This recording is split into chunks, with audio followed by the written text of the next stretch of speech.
Welcome back, guys. Today we're going to watch a video called The 10 Dark Secrets about Disney. And everyone thinks Disney is this clean-cut company for kids, but apparently they have dark secrets. So let's go check them out. Give this video a biggest thumbs up. And thank you for 172,000 subscribers. You guys are amazing. And here we go. And yeah. Childhood ruined. Is that Disney 10 World? dark Disney secrets. Disney Number 10. secrets. Racism in Disney. The weather's good, the fish is fine. Are you serious? It's like kids' cartoons, though. There's a reason why you might not have heard of Disney's 1946 film Song of the South. And that's because it's one of the secrets that the company most desperately wants to keep hidden. Yes, sir. Zippity-doo-dah, zippity-yay. The movie, which That's actually insane. brought us the iconic Disney song Zippity Doo-Dah, was never released in its entirety on home video in the United States. The reason for this is that Song of the South is full of racist stereotypes, makes light of slavery in the South, and has been widely denounced by critics as an insult to American minorities. Cultural historian Jason Spurb described the film as one of Hollywood's most resiliently offensive racist texts. In March 2010, Disney CEO Bob Iger stated that there were no plans to release the movie on DVD anytime soon, calling it antiquated and fairly offensive. That's Number insane. 9. Like, it's Disney lawsuits. You'd think that as one of the largest and best-known studios in American cinema, Disney wouldn't really need to worry itself too much with tiny breaches of copyright, but you'd be wrong. In 1989, the Walt Disney Company threatened to sue 3 daycare centers in Hallandale, Florida, because they hadn't obtained permission to use the likenesses of famous Disney characters in the murals on their walls. That's It sounds messed up. petty, but Disney argued that other businesses had paid to use their trademark characters, and it was therefore unfair of them to allow the daycares to use them for free. In the end, Disney's theme park rivals Universal Studios saw an opportunity for themselves and stepped in to allow the center's free use of their trademark characters, Scooby-Doo, the Flintstones, and Yogi Bear. Similarly, in 2008, That's insane. Disney launched a $1 million copyright infringement lawsuit against a small fancy dress company from California for selling costumes that resembled famous Winnie the Pooh characters without having obtained permission. Honestly, copyright is really stupid. Number 8. Like, they sue Employee the cruelty. daycare. At Florida's Walt Disney World alone, more than 70,000 people are employed as cast members, and they're bound by some fairly strict laws. The most important one of these rules is they're not allowed to break character when in costume. According to a forum of former employees, this means that some cast members end up with very few breaks, are rarely allowed to sit down, and can be disciplined for even the slightest transgression. As part of the Disney pledge to keep the magic alive, cast members risk having their contracts terminated immediately if they're caught taking pictures in their costume backstage. In 2001, That's insane. a particularly gross downside of working for Disney was revealed. Actors had to wear company-issued underwear to ensure uniformity, which were handed in for washing at the end of each shift. However, some employees complained that they occasionally received dirty, smelly underwear, which led to cases of pubic lice and scabies. Luckily for the That's so employees, an agreement was gross. eventually reached that allowed the actors to take home their own underwear That's to not worth wash. the paycheck. Number 7. That's so Human gross. remains. If you're squeamish, maybe Disney theme parks aren't quite the place for you. Yo. Because behind the facade of fairy tales and wishing upon stars, you could stumble upon actual human remains. In 1967, when construction workers were just putting the finishing touches to the Disneyland Pirates of the Caribbean ride, they decided that it just didn't look convincing enough with fake bones. So instead, they decided to decorate it using real human skeletal remains that they obtained from the UCLA Medical That's Center. so gross. Over time, the majority of the real bones were removed, but one eerie remnant remains. Rather disturbingly, the skull and crossbones on the headboard above the skeleton in bed are still completely genuine. And this isn't the only way That's that so Disney messed theme up. parks are haunted by real human remains. The parks have become a popular destination for those wanting to scatter the ashes of their Like loved their ones, real with some people skulls. Like, that's dispensing them so from the creepy. deceased individual's favorite ride. In fact, this has become such a worryingly common phenomenon that Disney employees have been trained in safely removing the remains, and the rides are equipped with high-tech filters that can remove the human particles from the air. Number 6. That's so Disney creepy. scammed.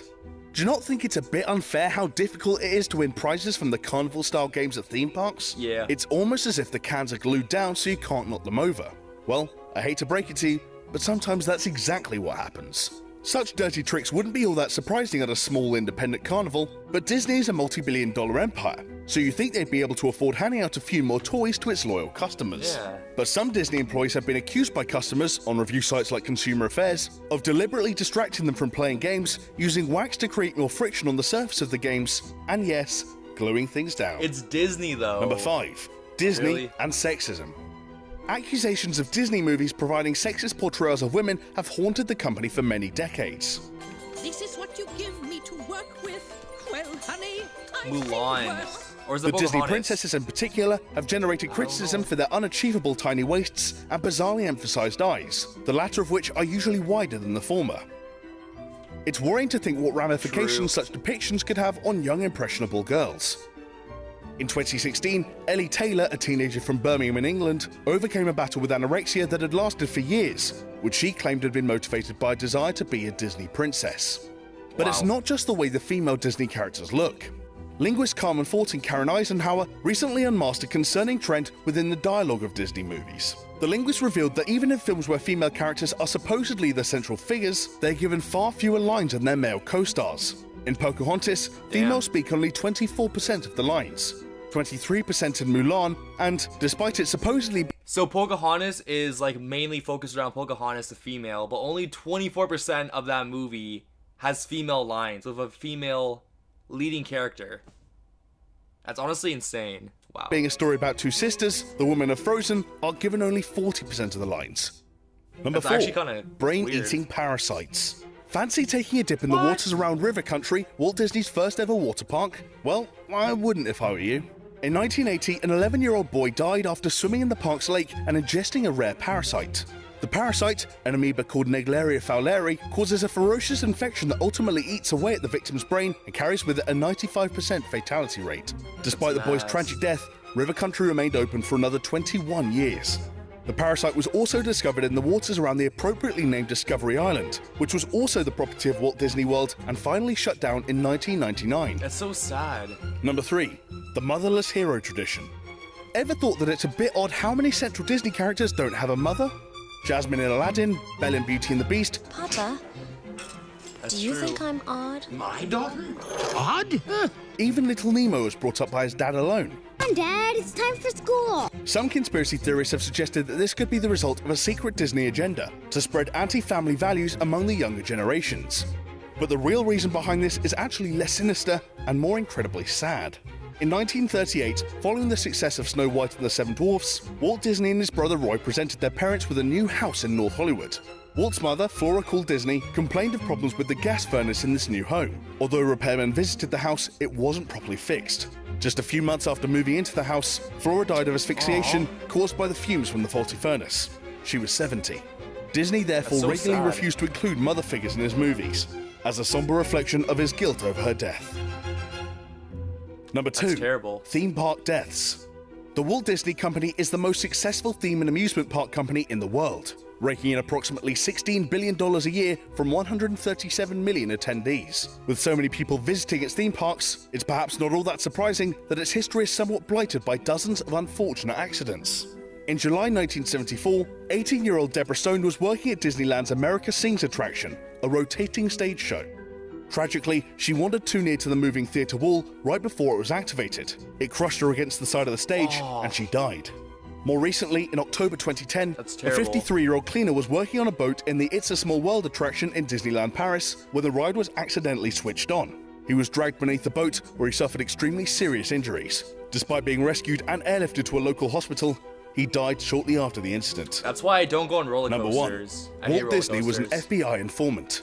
In 1993, a number of documents came to light under the Freedom of Information Act, which named Walt Disney as a secret informer for the FBI's from the 1940s until his death in 1966. It is believed that his cooperation began following the 1941 Disney animators strike, when over 200 of the company's cartoonists protested against long hours, poor wages, and a removal of previous benefits. Famously right-wing leaning Walt Disney publicly accused the strike leaders of communist agitation and testified against them before the House Committee on Un-American Activities in Washington. I don't believe it's a political party. I believe it's an un-American thing.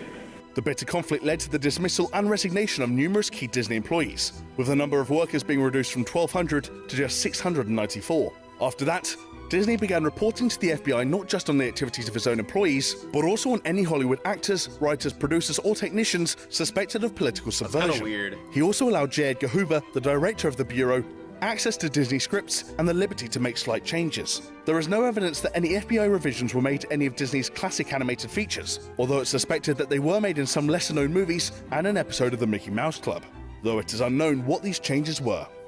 Hi guys, if you found this video interesting, then why don't you check out 10 Disney movies with Alright, that was 10 Dark Secrets about Disney. And Walt Disney was an FBI agent, which is kind of creepy. And there's human skulls at their theme parks. And there's lots of lawsuits. They sued preschools for having things on their wall, which is pretty insane. And yeah, there's a lot that we don't know about friendly companies like Disney. And there might be even more that we don't even know about. But yeah, if you want to see the full length video, it is in the description down below. And if you want me to react to any of your videos, leave me a comment down below with the video, and I'll go check it out. And I hope you guys have an amazing day. Thanks for watching, guys, and peace.